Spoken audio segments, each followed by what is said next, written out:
Welcome back to the Discover Freedom podcast. I'm really excited to have with me today Justin and Meredith Boggs. Meredith was actually with us not too long ago, so thank you for being back again, Meredith. Thanks for Yeah, and I'm getting to meet Justin for the first time. So welcome. Thanks for being here. I want to hear you guys' story, how you discovered the Enneagram, what it's been like for you guys as a couple. But before we get into that, I just realized, I think that you put a story up today, Meredith, or maybe yesterday, that your book is releasing on January 23rd. Yes. Okay, Yeah, and I have this episode slotted to air on January 23rd without even knowing Oh, that. that's perfect. Oh my Yeah, God. so Amazing. Thank people you. that are listening now, the book is out today. So Yeah. I want you to Yes. tell us about that too. I know we talked about it in the last episode, but we should definitely plug that. So why Yes. don't you start with that, just telling us a little bit about your book, and then we will get into talking about the dynamic that you guys have in your relationship with the Enneagram. Yes. Thank you so much for having us. We're excited to be here. And yes, my book is coming out. It's actually January 24th. So it'll be the day Okay. after Okay, this perfect. goes live, but it's perfect timing. It is called The Journey Home, a biblical guide to using the Enneagram to deepen your faith and relationships. And it was kind of the short story of how it was born. I was introduced to the Enneagram when I was in high school and loved it. Was really formative in my my high school and college years. And then as a young adult, mid 20s, started doing some work in therapy and started trying to figure out ways to and the Enneagram came back up, and just trying to look for resources, figure out ways to integrate that with my faith. Was kind of at a time where I was just at a pretty stagnant place. We had been part of we'd lived overseas for a while, came back, helped start a church, got really burnt out, took a little hiatus from church, which turned into a lot longer than a couple months. It was probably a year or so. And anyways, was looking for ways to really integrate the Enneagram with my faith and just didn't find a ton. And what was out there felt really cerebral. It just didn't feel accessible or practical. And so I actually never really thought I would write a book about the Enneagram. But this was kind of born out of that time, and just found that it was a conversation that other people were having Yeah. with when The Road Back to You came out in 2016. It kind of was this huge boom in the Enneagram world, this resurgence. And people were looking for that, especially within the Christian community. And so, yeah, so it goes through all 9 types, and it gives really practical ways that how we, how our sin tendencies show up, and the virtues that we have access to as each type, really a pathway towards transformation. So, so that's a little bit about the book. And Exciting. yeah, That's so awesome. That's so awesome. Well, for whoever's listening, put pause and go pre-order the book. It will be out tomorrow. So that's so exciting. I'm glad that that lined up perfectly. yeah. So, okay, you guys, your types are 3 and 8, as we talked with you before about the type 8, Meredith, and then Justin is a type 3. I don't know if you remember this, but my husband's also a type 3.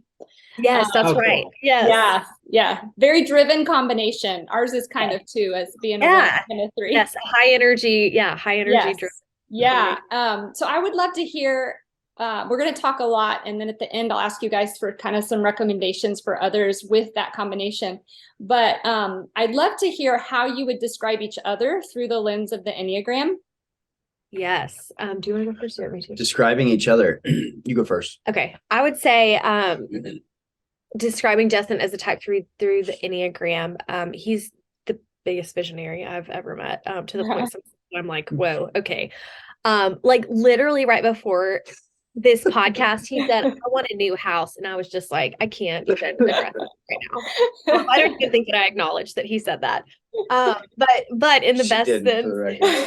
that sense, he really is a visionary. And what that looks like is seeing something, especially in other people, that they don't even see for themselves. Right. The hope that he brings to situations because of that visionary piece of him is really, really beautiful. And I think as we've been together, we started dating when we were 16, got married right out of college, so pretty young, and have been married for almost 10 years. But I think just seeing him grow over the years in and step into this authenticity of who he really is, when he shows up who he is as he is, it's really amazing, and just the biggest champion for other people. One of my biggest cheerleaders for over half my life at this point. And I see him do that for other people, whether it's friends, family members, clients, whoever it is, just really a cheerleader wanting to see them succeed and do well. So Yeah. that's how I would describe him through. That's awesome. That's a true characteristic of a healthy three. I love Yes. that. When they can kind of turn the spotlight off of themselves Yeah. and help Yeah. others step into their place. And yeah, that's awesome. Yeah. It's Very beautiful. cool. I wanted some verbal affirmation before I started talking to the podcast. Very smooth, very smooth. I would describe Meredith in a couple different ways. I think that she's the most passionate, compassionate person that I know. That's good. I think a common misconception that people don't know about eights that is just so core to who they are is that they are the biggest teddy bear on the inside. And Meredith is just this fireball of energy, but she's driven by such a sweet, compassionate heart. And I love that about her. Yeah. She is the other main big thing that comes to mind is she's a truth sayer. She's a truth speaker. And it's really cool when I get to bear witness to it and other people are like, man, I love Meredith, and they can't quite find the words. But what they're realizing and experiencing is this refreshing sense of Meredith just speaks the truth. Yeah.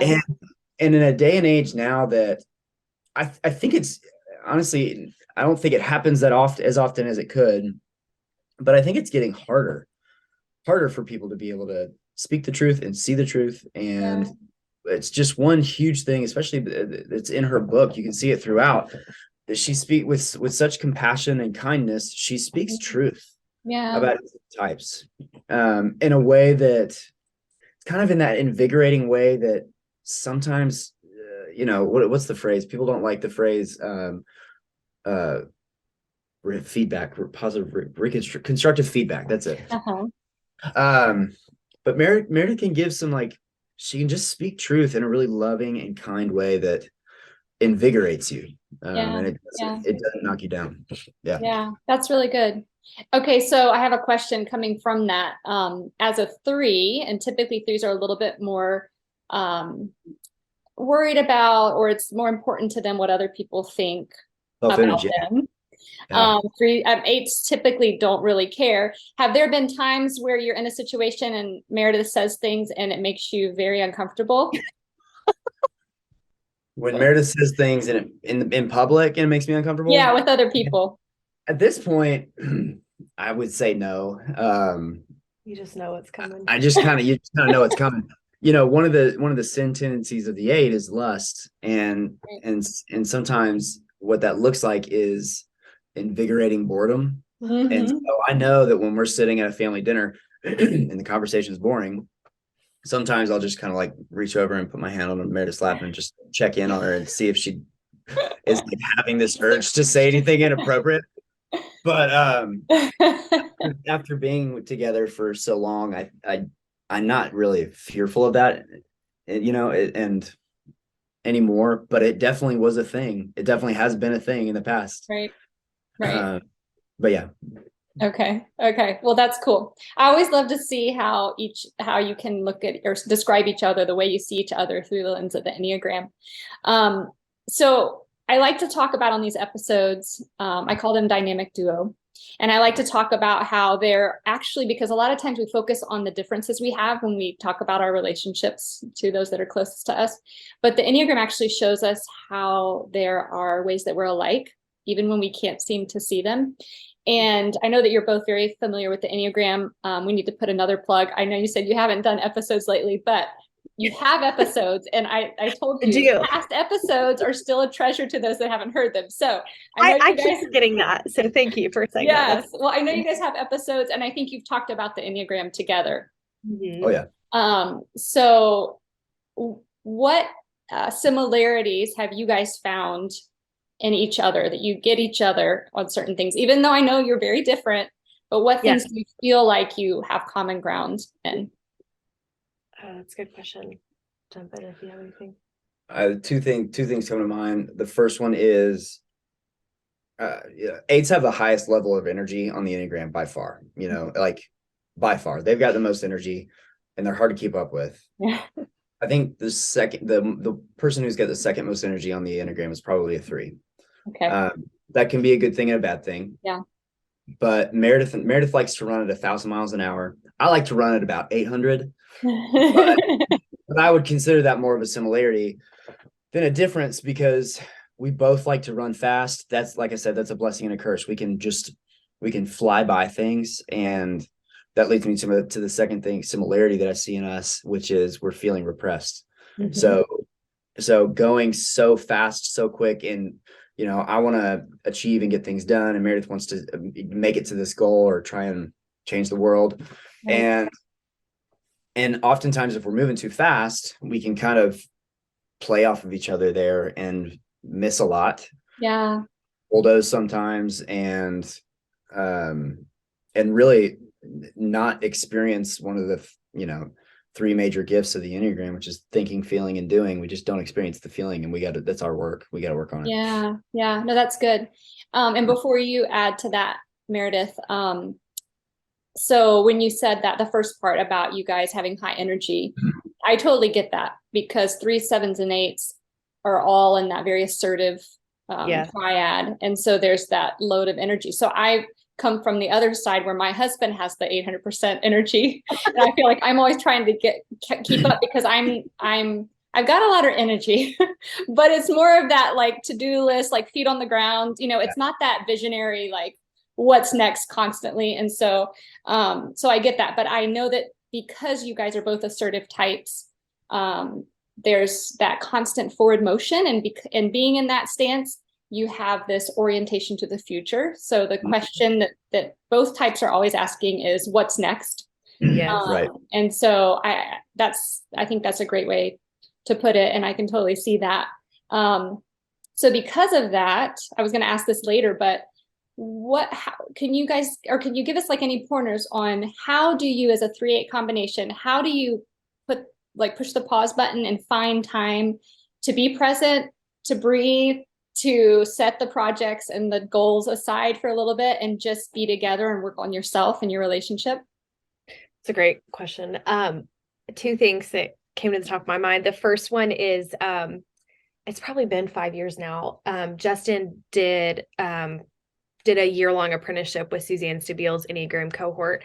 Okay. And I remember that you came home and told me this specific piece of advice that she gave to 3-8 couples. She said, I don't tell this to any other couple, but she said, I tell 3s and 8s that they need to hurry up and have kids, because they need something to direct their energy to. That's great. And that time I was like, well, sorry, we're just not doing that. So for 4 years that we then had a kid, and and she was freaking right. She was so right. And now I'm like, that having a child was the external stimulus that we needed desperately to slow us down, and you're forced to in the best ways. And yeah, I think the new rhythms of having a newborn, and then now we have a little 2-year-old or almost 2-year-old, and we're about to have another one.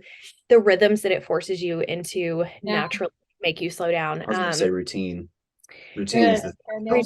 Yeah. And then the other thing too is I have a reminder on my phone every night at 7 p.m. to ask Justin how he's feeling, which is also kind of a check for myself too, that I'm like, oh, how am I feeling? Because he's right. But it's things as simple as that without that little reminder on my phone every night to ask him that, I would just it's like, oh, let's talk about the next thing. Let's do the next thing. Again, like here's that future orientedness, right. 3 and 8s. And so it's almost like you have to put external things in place to slow you down. We've gotten to a point now in our, just in our professional endeavors and everything that we don't do work on the weekends. We just don't. And you know what? It can wait till Monday. And I would never have believed you if you told me that years ago, but it actually can. And the joke that we make, because we both had a background in healthcare. I still work as a nurse, but we both worked in the ER together for a while. And so the joke is that like, no one's going to die if we don't send that email, because it's true. And at one point, like in our job together, someone could have died if we didn't do something. No one's going to die if the emails go unchecked. And a few deadlines get missed, it's going to be okay. And so, yeah, I think things like that, setting those parameters in place. The weekend thing just became really easy once we had a kid, that it was like, no, this is our family time, and we're not going to give up these young, precious years with our kids to work. It's just not as important. So that's what I would say. That's great. I was going to say the routine thing. Yeah. Yeah, well, that's great. And Meredith, would you add anything else to the similarities that you guys have, or that you feel like you've found? It's funny, before you said the future oriented, I was going to say that we're always thinking and dreaming of the next thing. What's tomorrow? What's next week, next year, next 5 years, 10 years? That is very much a similarity, which is, it has a lot of strengths in a lot of ways, but then the weakness is that it really takes practice to be grounded in the present moment, and to sit long enough in past failures and pain to learn from them. Because it's just easier to keep charging ahead and going and doing, instead of reflecting and learning from past hurts and failures. So Right. No, that's so good. I'm actually sitting here and thinking, Danny, my husband, would probably love it if I had that same like future, like forward thinking. We are like trying to find land to build a house. And the other day he said, he was talking to his mom and telling her all the plans. And then he said, but when we sell it, and I just like, my whole world just like, I was like, wait a second, we haven't even built it. And you're already selling and you're going to sell it? No. Yeah. So he was like, well, I'm not saying we are, but like if you do. And I just, but like you said, you have all these years together, and you just realize like that in the past would have completely just thrown me off for weeks, and I would have been so upset. And now it's just like, all right, that's fine. Well, and the thing too with future oriented people is like, I think we both kind of like, we have a plan and we move ahead, but we adapt and change pretty quickly. Me a little bit less so, because I'm a little more rigid. I have a lot of one in me too. I have an older sister that's a one. I actually, I think we might have talked about this on the last episode, but originally tested as a one. And sometimes have those moments come out, but I'm a little bit less adaptable and flexible, but yeah, that is part of it too, with being future oriented, is that you just kind of go and you change and you adapt. No. Well, then you might understand me a little bit more. We actually moved to Chattanooga. I told him, because I might have told you this, but we have moved around quite a bit. And before moving to Chattanooga, we lived in Mexico, Argentina, and then we were back in Virginia for a time. And so when we needed to move because of his work, and we picked a place, I said, the only thing I ask is that you give me 7 years, because I want my kids to finish high school. And then after that, like, it was actually kind of a trick, because I told him later, I said, by the time they're out of high school and the oldest one, she may be married. What if she has kids? Then maybe I won't have to move at all. Right. But, there you go. Your future thinking right there. That's right. That's true. I've been trained very well. I have to like try and keep up so that I can try to be ahead of him. It doesn't work very well, but no, that's good stuff. So of course there are differences. And I'd love to hear from you guys first, if you want to point out some of the ones that maybe even early in marriage, because it's good for other people that might be starting out, or even just dating someone and it's the same combination. What are some of those things that could be things that they get caught up on that could even take them down the wrong path if they're not aware and they don't take the time to really work on? That's good. First thing that comes to mind is, the sin tendency of the three is deceit. And one of the greatest blessings and gifts that the 8 brings to the table is truth.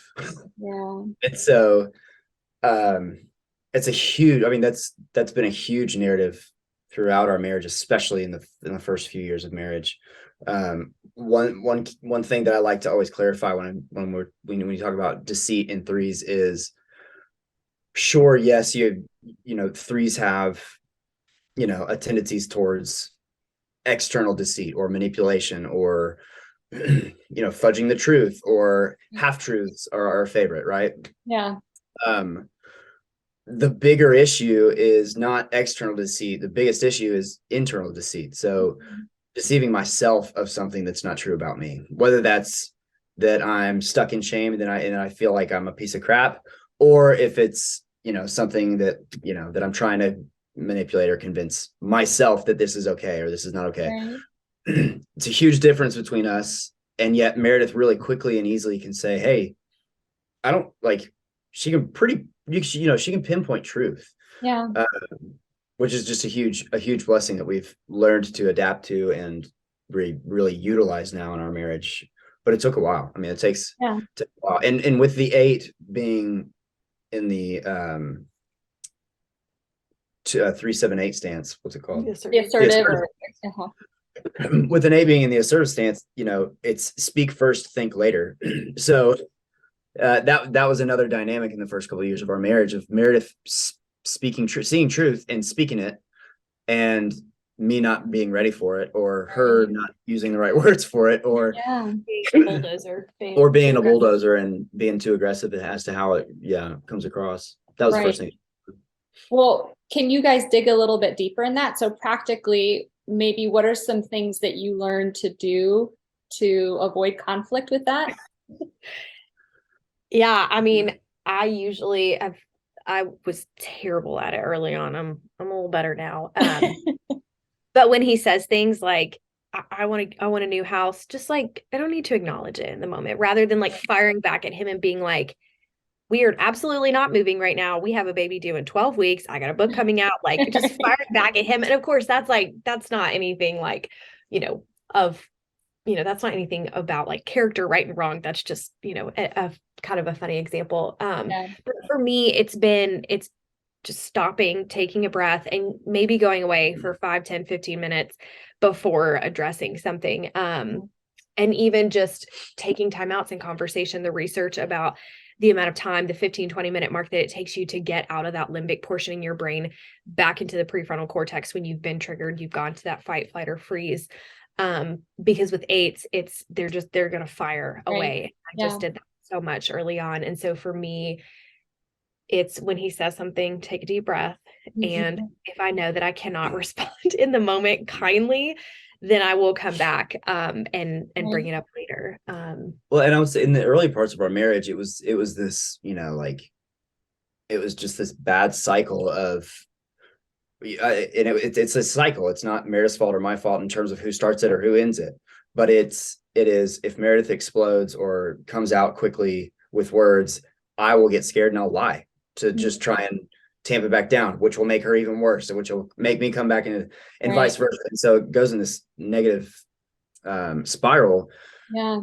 Now, which I don't know, it just took time and practice and work on ourselves to realize what our sin tendencies were, and so that we could pick them up a little bit quicker.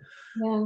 But if we're more quickly able to realize and recognize where we're at in those moments, I can more quickly come to this realization of, wait a minute, I don't have to lie about this, because it doesn't change the way that Meredith loves me. Because it's all rooted, and for the 3, it's all rooted in shame. So I lie because I feel like if I don't, and I tell her the truth about something, then she won't love me as much as I think she could by the person that I'm trying to be. Right. And so if I don't lie, if there's no deceit there, then she'll experience the truth in that moment, and it'll allow her to take that deep breath. And so it's a different cycle. Right. Yeah. No, that's good. That's good.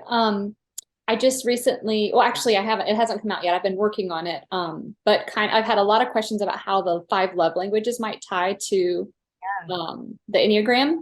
And so I finally decided to kind of do a little bit of work on it. And it was interesting. I did a survey, and I kind of had a feeling that this would happen.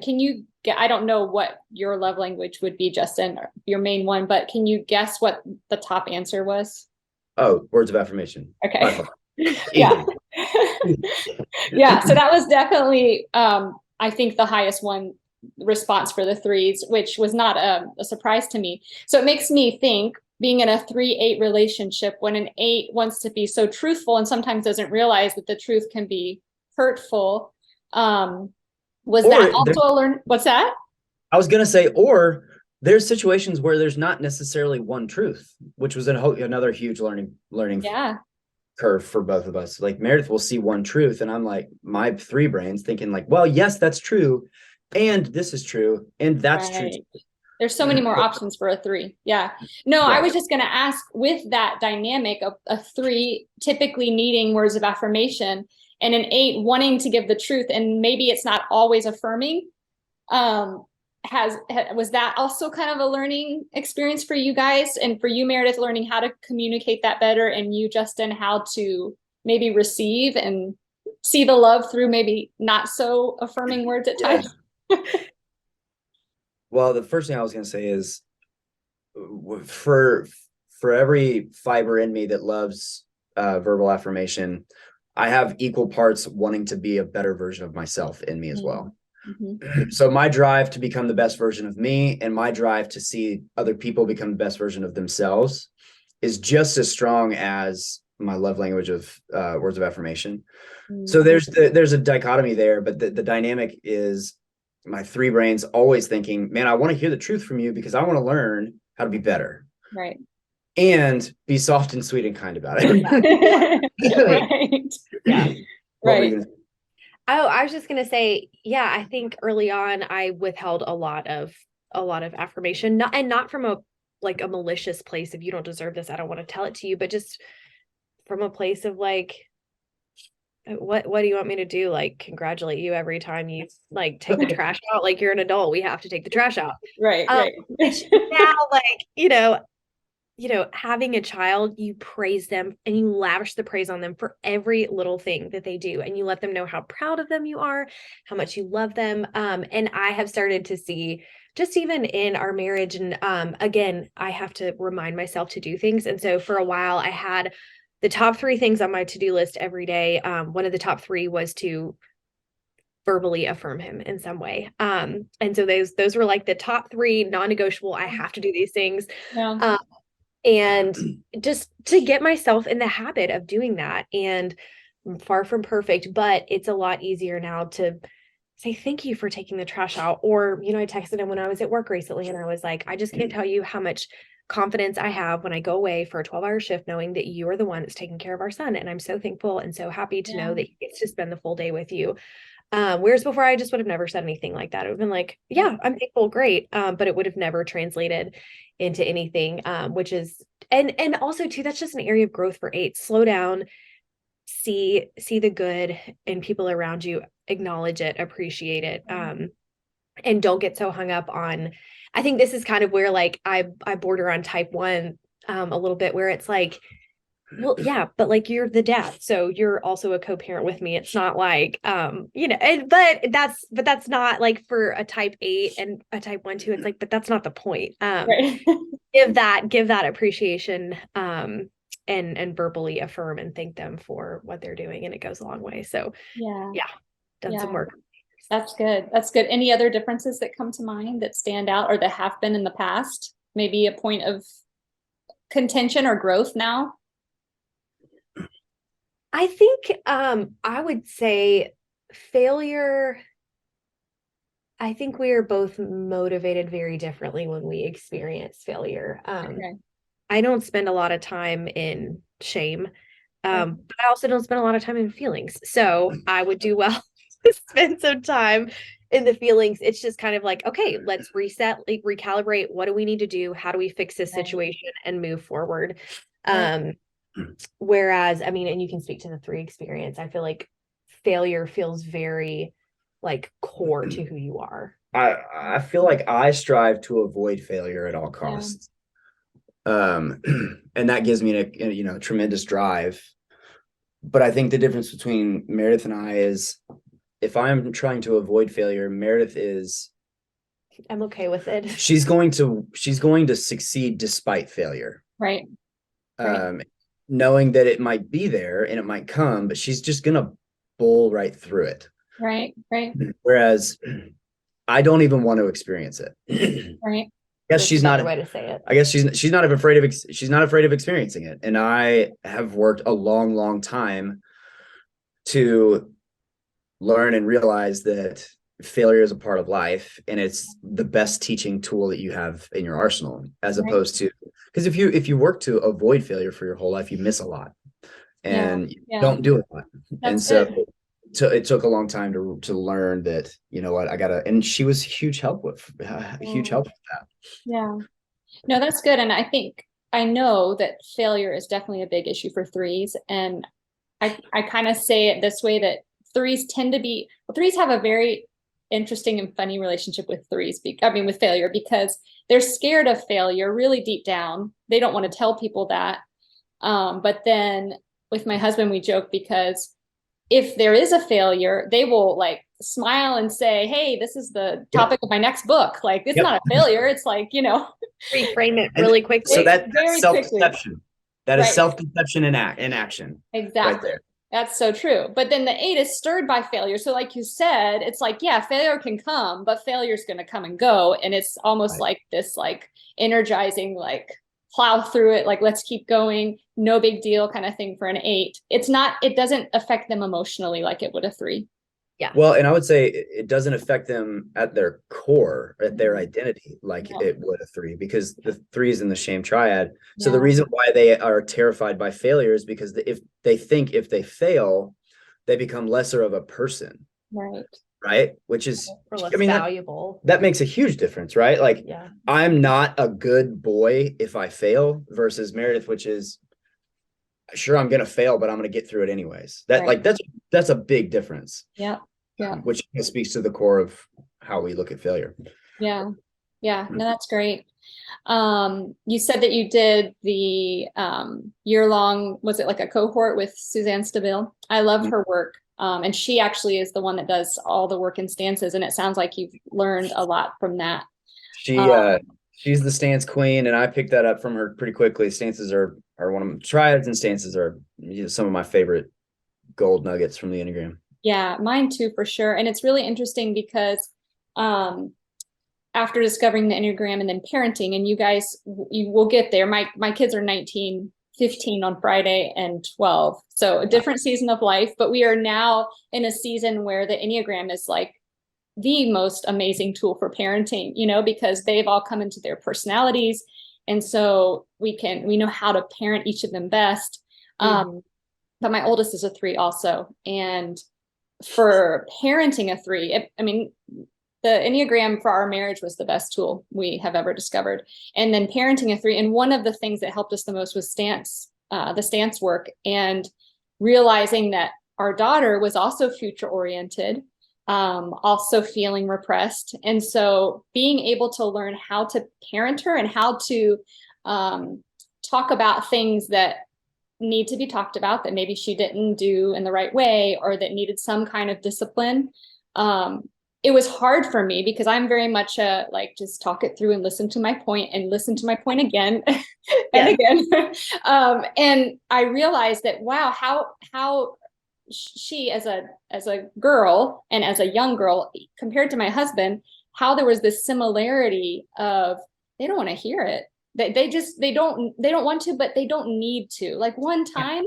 And it's there. And so at first it would be this point of contention of when she would say, got it, mom, of course, with this, like, teenage attitude. We've moved past this, thankfully, but that got it, mom, to me was like this, like stir up this anger, like how the monster's coming out. And then learning, wait a second, I need to tell her once and then tell her what the consequence is. And then if it doesn't happen, we just remind, hey, remember, this is what had to be done, and this is the consequence, and avoid all of the arguing and all of the tears, usually on my part, not so much on her part. But it's just amazing how that, and then as we were reflecting and our parenting work back into our early years of marriage, and realizing this is the same exact thing, just on a different level. It's just amazing how helpful it is. But you have to be willing to do the work. Yeah. And you guys know that. You have to be willing. Yeah. It's funny hearing you talk about that with your daughter. It's like, oh yeah, that's so many of our cyclical arguments, that it's like, I say it, and then he says, yeah, got it. Okay, whatever. And I say it again and say it again and again and again. And to the point that it's just like, okay, fine, forget it. And then it just, it goes, gone by then. Yeah. Yeah, it is like you said, we don't have kids there yet, but it is it's been a huge gift in our marriage of understanding each other and just interacting. And so now on my good days, I say it one time and then that's it. And sometimes there, if he forgets or whatever, then it's like, sorry that you forgot your lunch. I don't figure it out. Right. But yeah, just like you said, that it's like you say it one time and then that's it. Yeah. Yeah. No, it's such good stuff. And believe me, in a few years, not maybe more than a few, but you guys will be sitting down with your teenage kids, preteen kids. We've been doing it for years now, since my youngest was probably 9. Oh, wow. And we'll sit down, try to do it at least once a year, and we'll sit down and we'll talk. We always have a lot of self-awareness talk going on in our house. But specifically talk about the Enneagram, and we don't tell them what their type is, even when we're sure of it. We have let them discover. And Good so for my you. Great. almost 15-year-old has actually, in our trip in Thanksgiving, he told me, he said, Mom, I definitely know what my type is now. And he wanted to do the test and all this stuff. So, but that's awesome. you'll be there sitting down and asking the questions. And we actually, there's like one book I've been able to find that talks about, it's for parents, but talks about parenting with the Enneagram. And each chapter has these questions for the parents to ask themselves to kind of try and figure out what their kid might be. Mhm. And so we'll ask our kids those, and they'll tally up their answers, just to kind of get them thinking and realizing the importance of knowing themselves and understanding themselves. Yeah. But it's a lot of fun, and it's so helpful in both marriage and parenting. So I'm glad that you guys are applying it. Yes. Yeah. It's good stuff. So before we wrap up, I would like you guys to tell us, and you already have said a lot of great stuff, but any other advice that you would give to a couple that's a 3-8 combination, things that you've learned, things that you would encourage them to do or not do? That's a great question. Man, I've got one right off the top. Go for it. And I hope this lands well, but I'm also in the assertive stance, and I love seeing people become the best version of themselves. Yeah. So with that caveat being said, wives, let your husband figure it out on his own. Let him, like, don't tell him what type he is.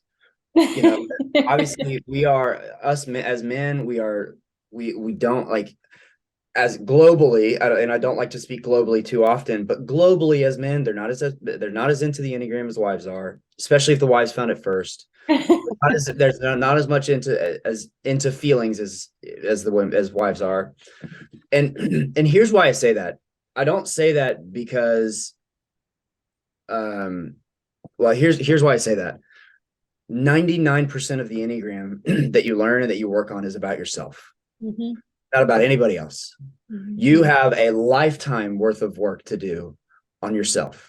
And the Enneagram is so good that you'll never run out of stuff to learn. You'll never run out of stuff to learn. So stop trying to convince anybody else what type they are, especially your husbands. I mean, physiologically, our brains don't mature until we're closer to 25, 26 compared to females, which are more like 22, 23.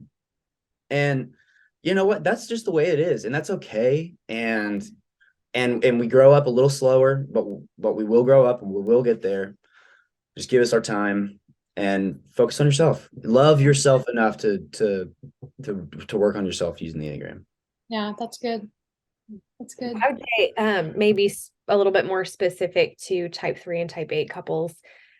Practically, if you are young, married, without children, go ahead and establish good rhythms. And kids will force that on you. So, I mean, yeah, I would agree. I am very much not, I do not push the children agenda. We live in the South. So everyone's like, when are you having kids? When are you having a second kid? I'm not going there. That's your business. And I'm not asking about it. You have kids if you're ready, when you're ready. But I do think that Suzanne, I do think she was right about that, about 3s and 8s, and having a child really forces a lot of good external rhythms on them. But go ahead, and if you don't have kids, and if you do, set some good rhythms, set some good healthy parameters. Maybe that is, and it might be different with whatever your lifestyle is. Maybe it's work is done at the day, for the day at 7 p.m. Maybe it's earlier. Keep weekends, free. And I would say for 3s and 8s too, and this is even painful for me to say this, build in time to be bored and be okay with being bored. There's actually a lot. And again, having a child, Yeah. It is sometimes very boring at home with a 2-year-old all day. But I learn so much if I'm willing to pay attention, and I really enjoy my day when I'm not just so focused on the next thing. And so build in time to do nothing. It will feel very painful, but it will be helpful. And yeah, for eights too, I would just say, um, I think something that has helped me is having some kind of physical release of energy every day. So I go to the gym, I do CrossFit.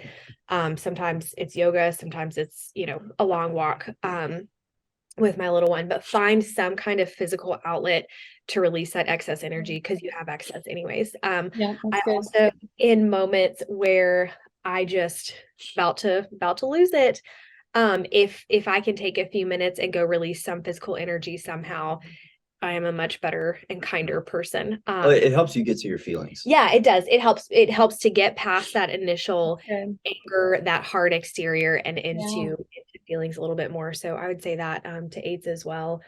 And yeah, I think that's what I would say. That's really good. Well, first of all, I think I need to hire Justin as a spokesperson, just a pro Enneagrams. That was awesome. And second, I think you hit, Meredith, the nail on the head, and both things that you said. I mean, that's really good advice for a 3-8 combination. Whether it's like you guys, you're the 8, Justin's a 3, or whether it's flopped and the female's the 8. I mean, the 3 and the male's the 8. I think those are things that people can actually take, tangible things, and apply and find growth as a couple, as individuals, first of all, and as a couple. So yeah, thank you for One sharing. last thing I thought Yeah, of as please. whether, whatever belief system you subscribe to, you are not your spouse's Holy Spirit. You're not their conscience.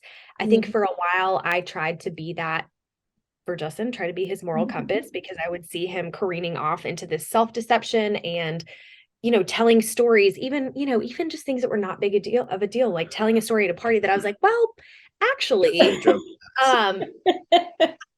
I really overstepped in a lot of ways, and it wasn't my place. And so, yeah, again, if you're a person of faith, pray for them and just stay out of that lane. You're not the Holy Spirit. And if that is not what you subscribe to, then, God's got it, baby. yeah, I mean, let them, they have to get there on that journey themselves. Yeah. And yeah, and you can't be that for them. But that's for 3s and 8s. Yeah. That's actually for 3s and 1s too. I mean, that's I a didn't reminder think for about me. One of my biggest growth. Yeah, I didn't even think about that, but yeah, as kind of like the high ideals, integrity, moral compass of the world. Yeah. That. Yeah, no, that's really good. And I love it. And I love the visionary aspect of 3s. I mean, being married to one, I just don't know where it comes from. It's never ending. I love it. I've grown to love it more, because before it was scary to me. It was over the top. Some of it was ridiculous. It was like, because again, I'm very much feet on the ground. Like, don't talk to me about 10 years from now, talk to me about what needs to be done right now. Yes. But I've grown to love that, and to love that motivational aspect. I mean, I don't think there's anyone that's met, and I'm sure it's this way for you guys too, but anyone that's met Danny that doesn't feel inspired just in every way possible, ready to like take the next step to grow. They can do anything. Nothing's impossible, Yeah. And I think that's great. It's beautiful. Yeah. It is. It's beautiful. That's a holy thing, man. Yeah. Like, that's a holy thing. The spiritual gift of hope is what the 3 brings to the world. Yeah. Just like truth with the 8. Yeah. Yeah, it is. That's what it is. It's hope. And I think it's great. And I mean, actually, I don't know if I told you this last time, but I have a funny story. So I usually don't fall for it, like me. Like, I'm like, okay, babe. Yeah, because he's the one that's always behind, like, oh, you should do this. Like, you've got this going on. You should do this. You should invite this person. You should. So, he's the one that actually I'm doing what I'm doing because of his encouragement. But then sometimes he'll rope me into, like, we got a puppy for our kids for Christmas last year. It was a puppy surprise. And when we left there, we picked up our puppy and we left the breeder's house, and we're walking to the garden, and he says, man, I'm in the wrong business. So we're on our way home, driving home. And he said, I could tell he was thinking, and that's usually dangerous. And I said, what are you thinking about? And he said, we're breeding her. And I said, no, we're not. He said, I said the exact same thing about our lab. I said the exact same thing. Well, guess what? We're breeding her. I'm actually taking her on her first Nice. rendezvous next week. Love it. And so, of course, but it's funny because he knows that he's got this vision and this idea. And if he's really serious about it, who has to do it for it to be done right? Me. So guess whose business it is? Yes. So now I'm like, you actually wrote me into this. So I told him one letter, if it's a good idea and it works and we have fun and everybody loves it, we'll do it again. If Oh my not, we'll gosh. chalk it up as one of our crazy adventures and then that'll be the end of it. I love that. And also how cool, I mean, just like as a couple who's used the Enneagram, seeing the growth, because a lot of ones, maybe earlier on in your marriage, you would have been like, absolutely not. Yeah. Or you would have let him do it, but then controlled the whole thing. And, Right. you know, It Yeah. could have been a breeding ground for resentment. yeah, but it sounds like a fun experiment that you're doing, that it's like, if this works, great. And if it doesn't, then it was just a fun adventure, which when ones have fun and they're spontaneous, it's so fun for everyone else around them. Yeah. So I love that story about you guys. And Yeah, I'll tell you later how it goes. Yeah, Yeah. we need to circle back in a couple Yeah. months. Yeah, we will see. But yeah, no, that's great. And I again, thank you so much for sharing your experience, for sharing that encouragement for other couples that are 3 and 8. And before we close, give a plug for your podcast too, because I want people to go and learn more from you guys. Yes. So it's called The Other Half Podcast, and the premise is the other half of life that doesn't make the highlight reel. So we do talk a lot about the Enneagram on there, talk about how it plays out to our professional lives, our faith, and especially relationships. It is on my life to-do list to record another season, but I don't know that that's going to happen before this baby is born in March. No, So that's okay. there are plenty of older episodes that you can go back and listen to. Yeah, there's It's all there. 3 seasons, right? Yeah, so it's all there on Spotify or Okay. Apple Podcasts or anywhere. So Okay, yeah. great. And then we can find your book where? Anywhere the books are sold, Amazon, Target, Barnes and Noble. It's called A Journey Home, and yeah, it's anywhere books are sold. January Great. 24th. Yeah. That's awesome. Tomorrow, when this comes Yes. out tomorrow. Yeah. Awesome. Yeah. Well, thank you guys so much. Again, I really appreciate it. And it's good getting to know you guys. Yes, thank you so Yeah, much. thanks for the opportunity.